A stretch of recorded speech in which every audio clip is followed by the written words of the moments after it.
Jemi kthyer sërish dhe siç e thash, nuk mund të mbyllja këtë emision pa luginën e Preshevës dhe kam zotin Kele Xhepi, kryetari i Këshillit Kombëtar Shqiptar në Preshevë. Zoti Xhepi, kënaqësi duke e gëzuar ditën e flamurit. Faleminderit shumë. Se di që keni agjendë shumë të ngjeshur, kështu që nuk duhet mbaj gjatë.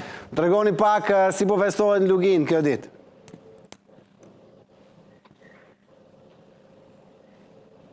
Nuk e di, më dëgjon zoti Xhepi apo jo? Nuk po ju dëgjoj. Okej, besojmë një herë do rregullohet zoti Xhepi, besojmë dëgjon tashmë është rregulluar. Okej, besoj për shumë pak do a kenë zotin Xhepi, kryetari i Këshillit Kombëtar Shqiptarëve në Preshevë. Zoti Xhepi, përshëndetje, më dëgjoni tash? Përshëndetje, po, tani po. Okej, perfekt. Atëherë, padyshim si të thash, nuk kisha si ta mbyllja pa luginë e Preshevës këtë emision sot, se di që keni shumë angazhime dhe nuk do të mbaj gjatë, po më tregoni pak si po festohet në Luginë kjo ditë.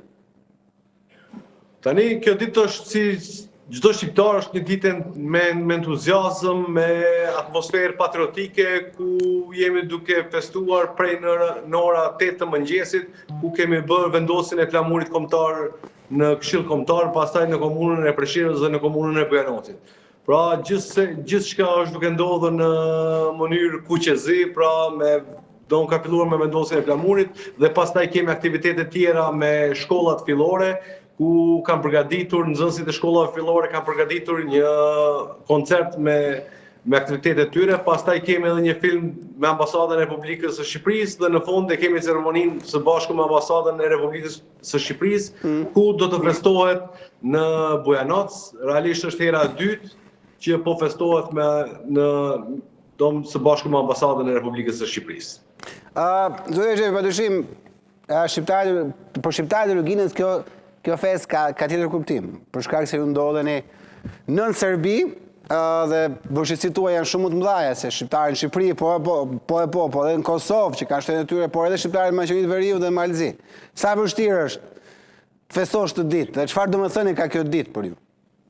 Po, realisht kjo ditë është e shenjtë për çdo shqiptar. Dhe sidomos muaji nëntor dhe muaji nëntor është i shenjtë, ne kemi filluar prej një nëntorit të festojmë. Realisht e kemi quajtur një projekt nëntor Lugineve Shqip me Ministrinë e Turizmit, Kulturës dhe Sportit, ku na kanë mbështetur së bashku në monitorimin e Ambasadës së Republikës së Shqipërisë në Beograd, dhe gjithë ky muaj ka qenë festiv dhe gjithë ky muaj ka qenë i mbushur me plot aktivitete ku shqiptarët kanë treguar idetë e tyre në kombëtare dhe realisht ka qenë vërtet një fest që asnjëherë nuk është bërë deri më tani.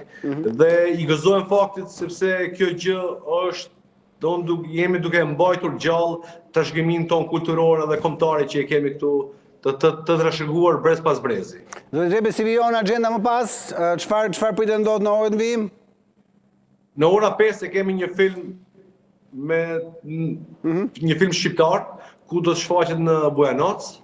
Dhe tani është duke ndodhur realisht në shkollën fillore Profesor Ibrahim Kelmeti në Preshevë, është duke ndodhur një ceremoni ku nxënësit e kësaj shkolle kanë përgatitur një shfaqje shumë të mirë me këngë dhe valle dhe recitime, po ashtu edhe me disa pjesë tjera artistike.